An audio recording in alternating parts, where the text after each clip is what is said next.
الحمد لله رب العالمين والعاقبة للمتقين والصلاة والسلام على سيد الأنبياء والمرسلين وعلى آله وأصحابه أجمعين. أما بعد، أعوذ بالله من الشيطان الرجيم. بسم الله الرحمن الرحيم. قد أفلح المؤمنون الذين هم في صلاتهم خاشعون. وقال النبي صلى الله عليه وسلم: من ترك الصلاة متعمدا فقد كفر، أو كما قال النبي صلى الله عليه وسلم. وقال النبي صلى الله عليه وسلم: المسلم من سلم الناس من لسانه ويده. وقال النبي صلى الله عليه وسلم: الظلم ظلمات يوم القيامة، أو كما قال النبي صلى الله عليه وسلم. صدق الله العلي العظيم وصدق رسوله النبي الكريم.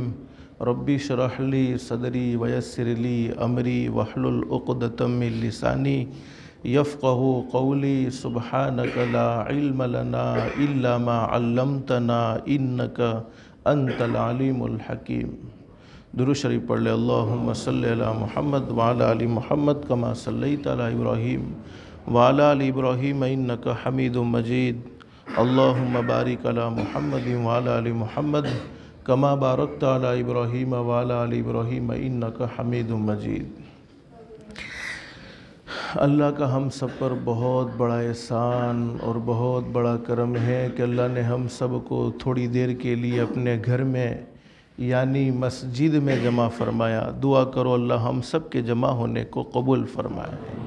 اور حدیث شریف میں حضرت اقدس نبی کریم صلی اللہ علیہ وسلم کا سچا ارشاد علی ہے: مسجد میں آنے والا اللہ کا مہمان ہوتا ہے اور اللہ رب العالمین خود اس کے میزبان ہوتے ہیں. اللہ سے دل سے دعا کر لو: اللہ تو نے اپنے فضل و کرم سے، اپنی رحمت سے ہمیں مسجد میں پہنچایا ہے، مسجد میں جمع فرمایا ہے.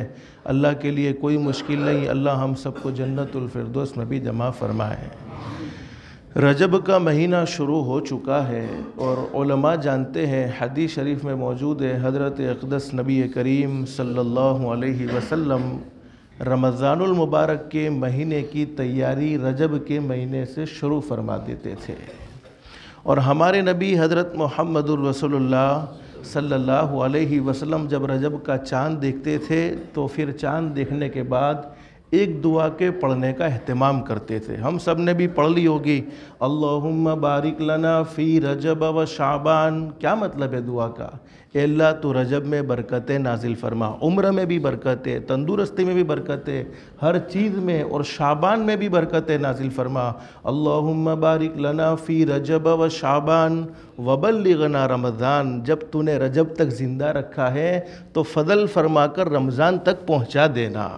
تو یہ دعا کوئی معمولی دعا بولو نہیں ہے. اور ایک حدیث میں فرمایا نبی کریم صلی اللہ علیہ وسلم نے: رجب میری امت کا مہینہ، اور رجب کے مہینے کو دوسرے مہینوں پر ایسی فضیلت حاصل ہے جیسے تمام امتوں پر میری امت کو فضیلت حاصل ہے.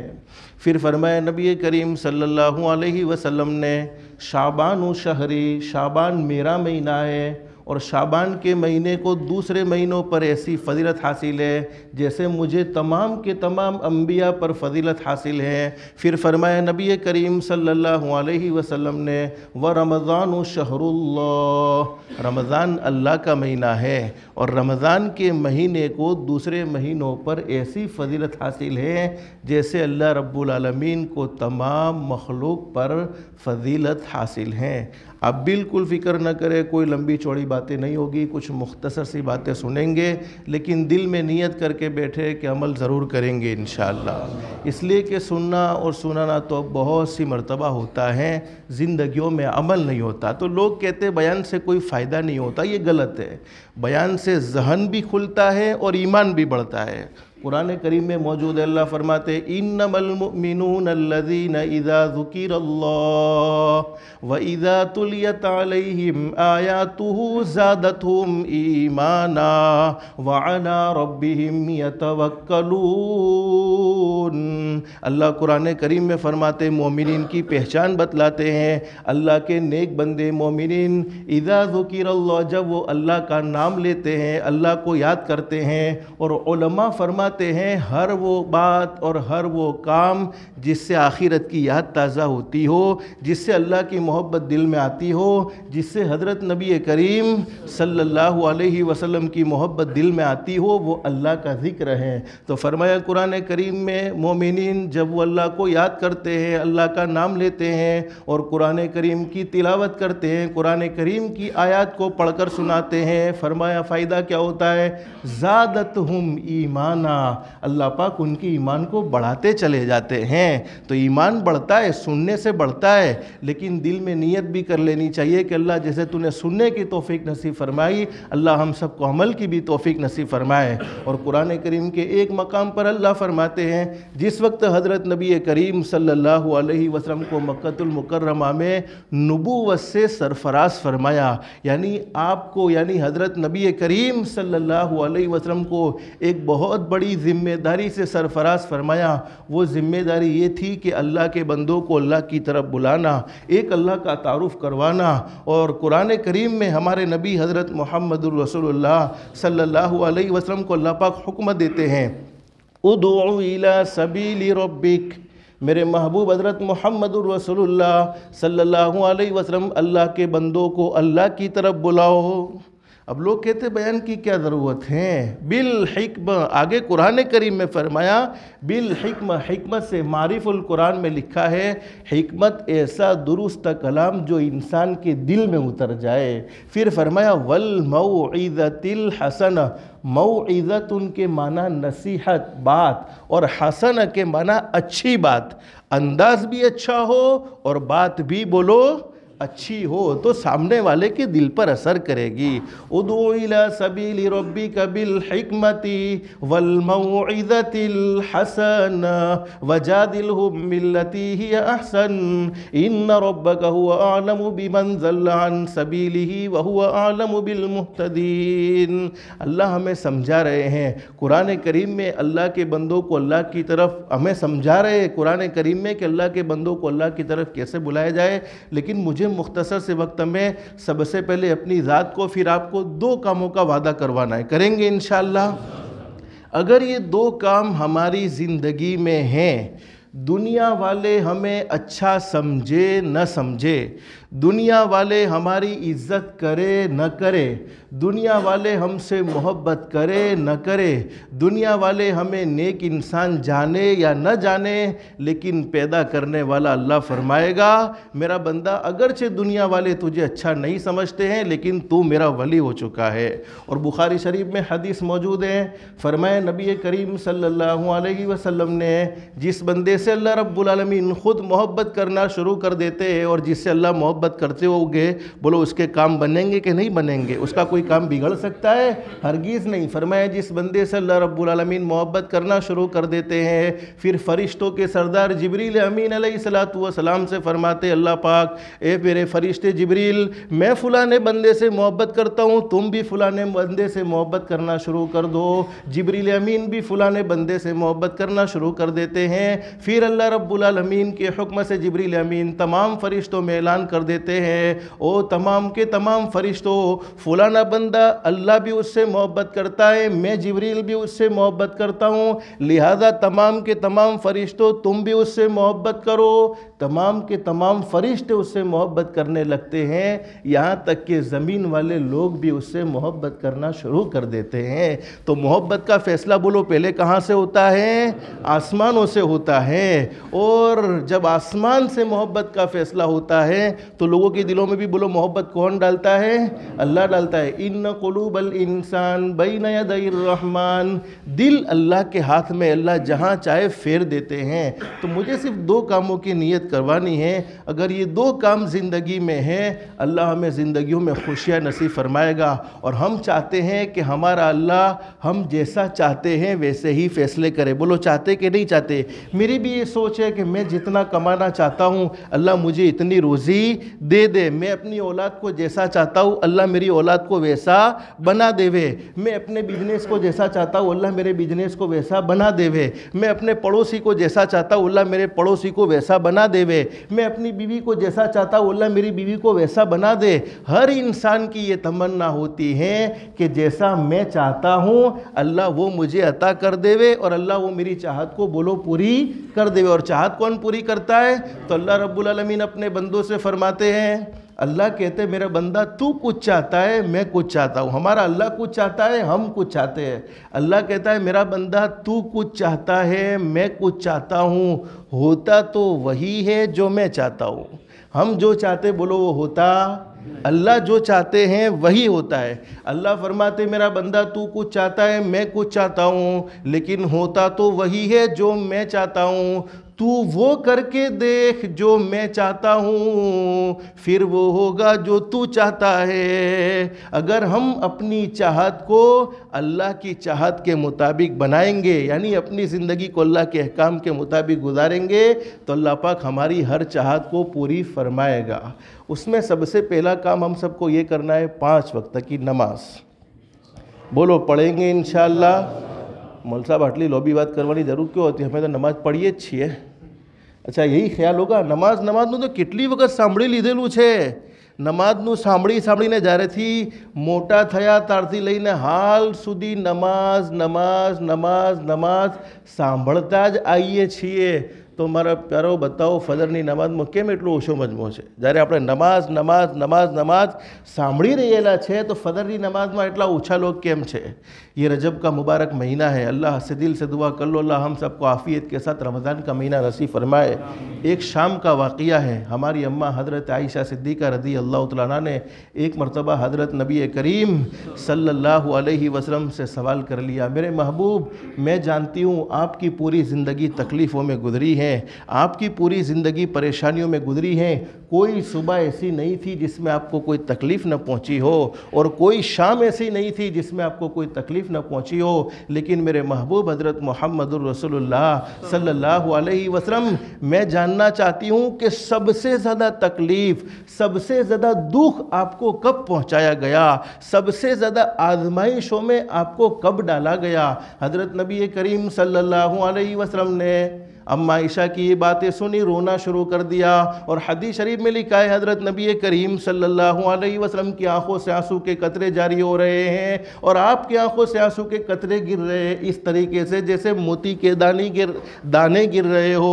اب اماں عائشہ گھبرا گئی، چونکہ وفادار عورت تھی، حضرت نبی کریم صلی اللہ علیہ وسلم کو روتے ہوئے دیکھ کر فرمایا، میرے محبوب آپ مجھ سے ناراض نہ ہو جائیے، میں آپ کے دکھوں کو تازہ کروانا نہیں چاہتی تھی، میں آپ کو یہ سوال کر کے تکلیف دینا میرا مقصود نہیں تھا، بلکہ میرا مقصود تو معلوم کرنا تھا۔ اگر میرے اس سوال سے آپ کو تکلیف پہنچی ہے تو میں آپ سے معافی چاہتی ہوں، میرے محبوب آپ مجھے معاف فرما دیجئے۔ حدیث شریف میں فرمایا نبی کریم صلی اللہ علیہ وسلم نے اماں عائشہ سے فرمایا، عائشہ میں اس لیے نہیں روتا ہوں کہ تو نے مجھ سے یہ سوال کیا ہے اور تو نے مجھ سے یہ پوچھا ہے، بلکہ میں روتا اس لیے ہوں کہ کئی یہ تکلیفیں تیرے سامنے بیان کر دوں اور میرے پیدا کرنے والے اللہ کی شکایت نہ ہو جائے، میرا رب مجھ سے ناراض نہ ہو جائے کہ میرے محبوب ہم نے آپ کو تکلیفوں میں ڈالا، ہم نے آپ کو پریشانیوں میں ڈالا، اور آپ اپنی تکلیف کو امت کے سامنے بیان کرتے ہیں۔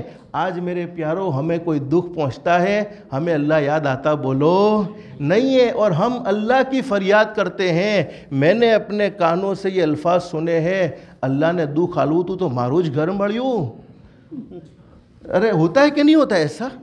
ارے تکلیف دینی تھی تو میں ہی ملا، میرے پیارو تکلیف دینا یہ اللہ محبت کرنے کی نشانی ہے۔ اگر تکلیفوں سے کسی کو امن ہوتا تو حضرت نبی کریم صلی اللہ علیہ وسلم کو امن ہوتا، جن کے صدقے میں پوری کائنات کو سجایا گیا، جن کے صدقے میں پوری کائنات کو بنایا گیا۔ سب سے زیادہ تکلیفوں کا سامنا بولو کس نے کیا ہے؟ ہمارے نبی حضرت محمد رسول اللہ صلی اللہ علیہ وسلم نے فرمایا کہ عائشہ میں اس لیے نہیں بتاتا ہوں کہ میرے رب کی شکایت نہ ہو جائے، جب تک میرا رب مجھے حکم نہ دے تب تک میں بتلا نہیں سکتا، جب تک میرے رب کی طرف سے مجھے اجازت نہ ملے۔ پھر ہمارے نبی کو اللہ کی طرف سے اجازت ملی۔ ہمارے نبی نے فرمایا عائشہ سننا چاہتی ہو تو سنو، جس وقت میں مکے میں نبی بنایا گیا میں نے ایک ہی کام کیا، قولوا لا الہ الا اللہ تفلحون۔ اے مکے والو کامیابی چاہتے ہو اللہ کو ایک مان لو۔ بولو کرنے درنے والی ذات کس کی ہے؟ اللہ ہی کی ہے۔ اللہ کو ایک مان لو، اللہ کے حکم کی تابع داری کر لو، اللہ کے حکم کو اپنی زندگی میں داخل کر لو۔ ایک ہی پیغام مکے والوں کو دیتا رہا تو مکے والوں نے مجھے بہت ستایا، کسی نے آپ کے راستے میں کانٹے بچھائے تو کسی نے آپ کے چہرے پر تھوکا۔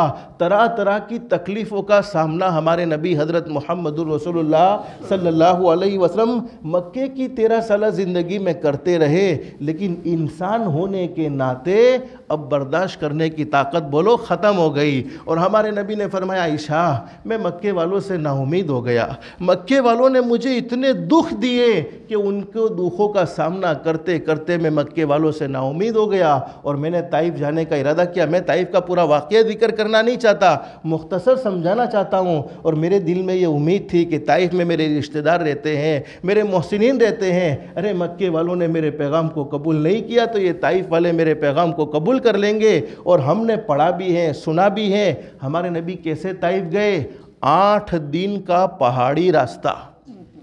آج تو جو لوگ گئے بڑی سہولت کے ساتھ پہنچ جاتے ہیں، اس زمانے کا 8 دن کا پہاڑی راستہ آپ اپنے مبارک قدم سے چلتے تھے، پھر پاؤں پکڑ کر بیٹھ جاتے، پھر چلتے، پھر پاؤں پکڑ کر بیٹھ جاتے۔ اور دل میں نیت کیا ہے بولو؟ کوئی بزنس کی نیت ہے، کوئی کاروبار کی نیت ہے، کوئی دنیا کمانے کی نیت ہے؟ نہیں، بس اللہ کے بندوں کو اللہ سے ملوا دیویں، اللہ کا تعارف کروا دیویں، اللہ کو پہچاننے والے اللہ کے بندے بن جائے۔ میرے پیارو ہم نے سب کو پہچانا ہے، نہیں پہچانا تو ہمارے پیدا کرنے والے اللہ کو نہیں پہچانا۔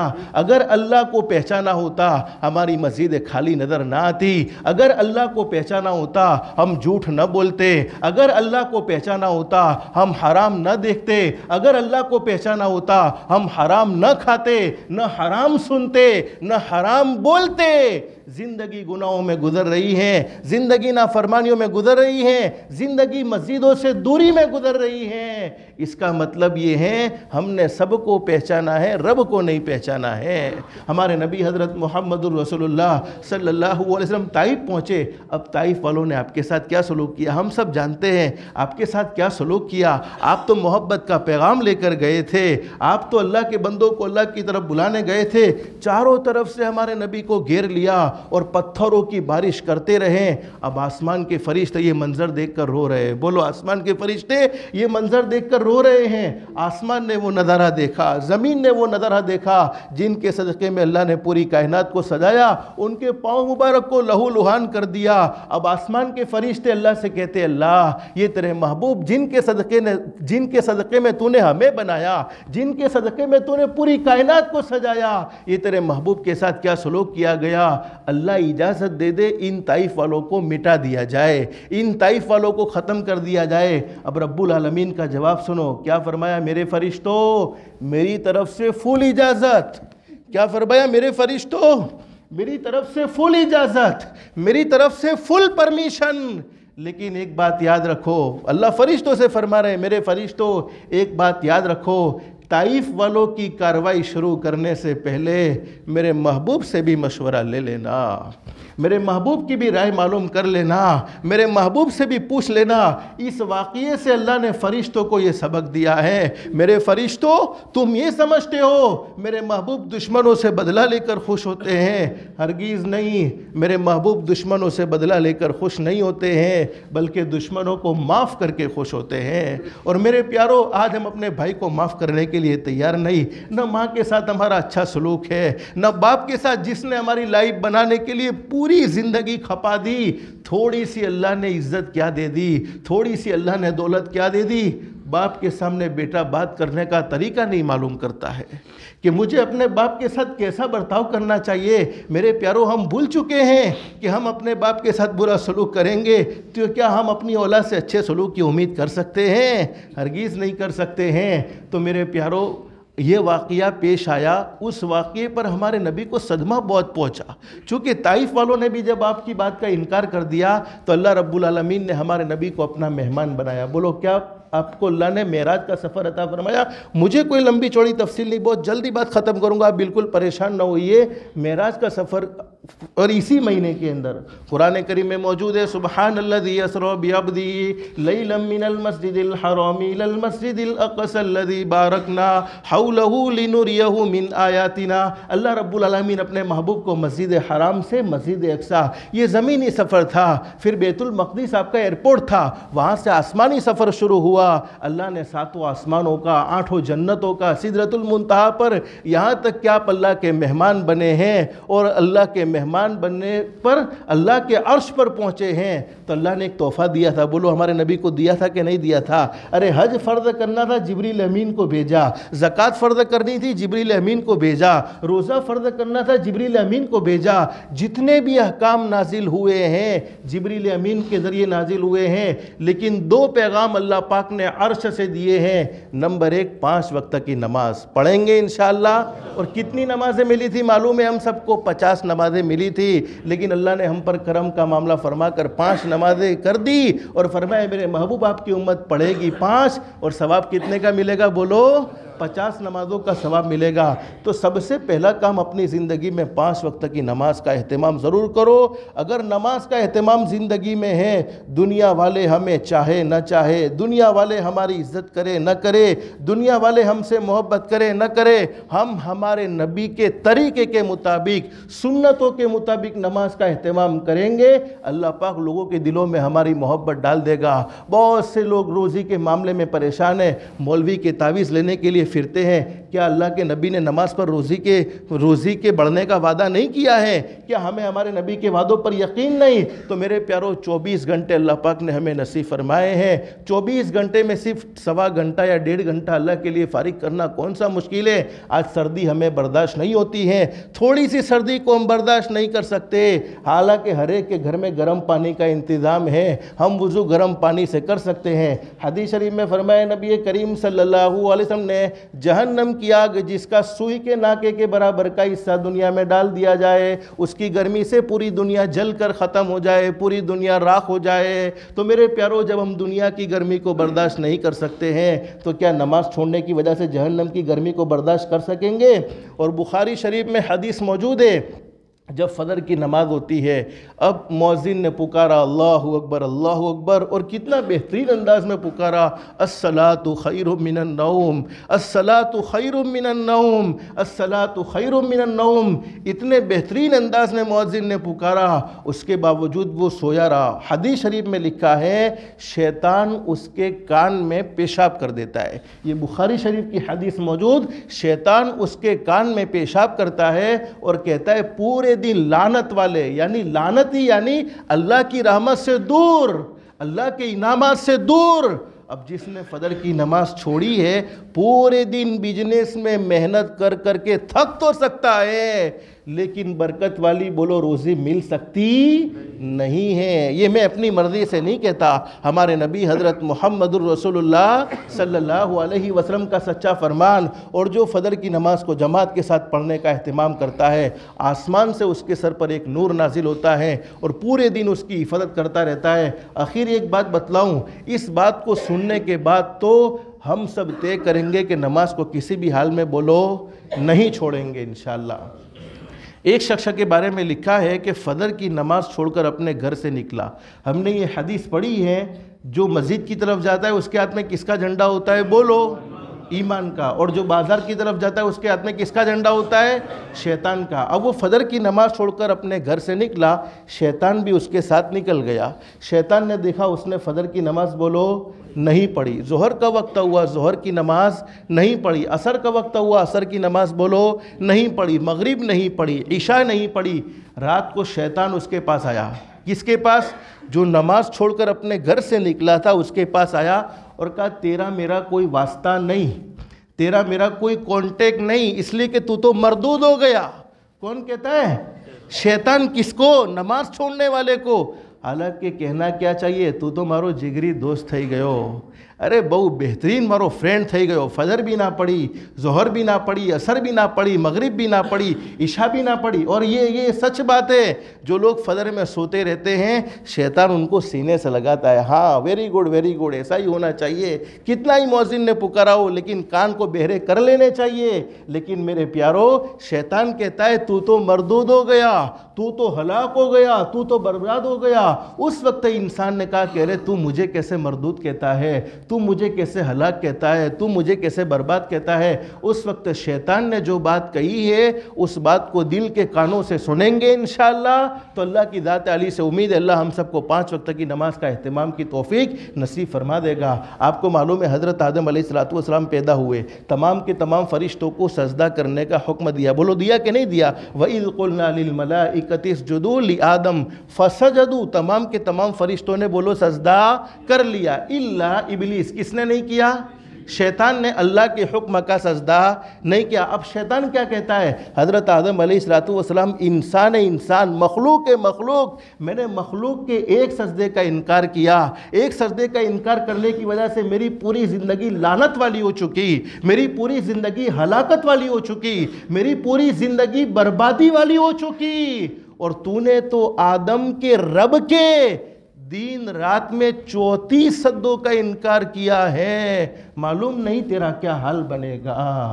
اور آج نہیں، تو کئی سالوں سے کرتا آیا، تیری 20 سال کی عمر گزر گئی، 30 سال کی عمر گزر گئی، 40 سال کی عمر گزر گئی، 50 سال کی عمر گزر گئی، لیکن آج تک تجھے نمازوں کی توفیق نہ ہوئی۔ اس سے میرے پیارو اندازہ لگاؤ نماز کا چھوڑنا کتنا بڑا گناہ ہے کہ شیطان یہ بات کہنے پر مجبور ہے۔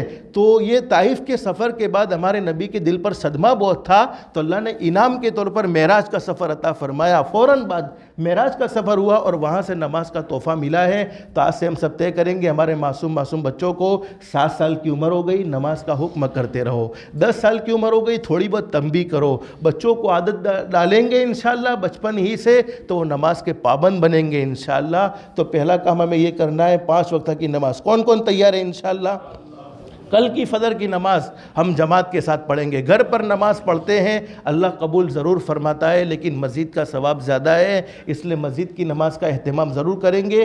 دوسرا کام مجھے آپ کو بتلانا تھا، اپنی ذات سے کسی کو دکھ نہیں پہنچاؤ، کسی کے ساتھ اچھا سلوک نہیں کر سکتے نہ کرو، لیکن اس کے ساتھ برا سلوک بھی نہ کرو۔ اگر یہ 2 کام ہماری زندگی میں ہے، ہماری ذات سے کوئی دکھی نہیں ہے۔ اور حدیث شریف میں فرمایا نبی کریم صلی اللہ علیہ وسلم نے، مسلمان تو وہ ہے جس کے ہاتھ کی تکلیف سے اور جس کی زبان کی تکلیف سے لوگ محفوظ رہیں۔ اور ایک حدیث میں فرمایا نبی کریم صلی اللہ علیہ وسلم نے، اللہ رب العالمین بڑے کریم ہیں، اللہ رب العالمین بڑے رحیم ہیں، پوری زندگی گناہوں میں گزر جائے، پوری زندگی اللہ کو ناراض کرنے میں گزر جائے، لیکن صرف ایک مرتبہ کہہ دیا جائے استغفر اللہ، کہو استغفر اللہ۔ حدیث شریف میں فرمایا استغفر اللہ کہنے کی برکت سے اللہ زندگی کے سارے گناہوں کو معاف کر دیتے ہیں، اور ایسا معاف کرتے ہیں جیسا میرے بندے تو نے گناہ کیا ہی نہیں تھا۔ تو فرمایا اللہ رب العالمین زندگی میں جتنے بھی گناہ ہو جائے اپنے فضل و کرم سے معاف فرما دیتے ہیں،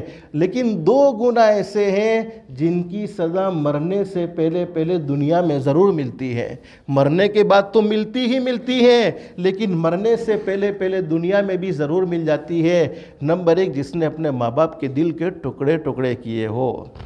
ماں باپ کو دکھ پہنچانے والا کبھی سکون و اطمینان سے نہیں رہتا ہے، اس کی آخرت تو اجڑتی ہے، لیکن ہم نے اپنی آنکھوں سے ماں باپ کو ستانے والوں کی دنیا بھی اجڑتے ہوئے دیکھا ہے۔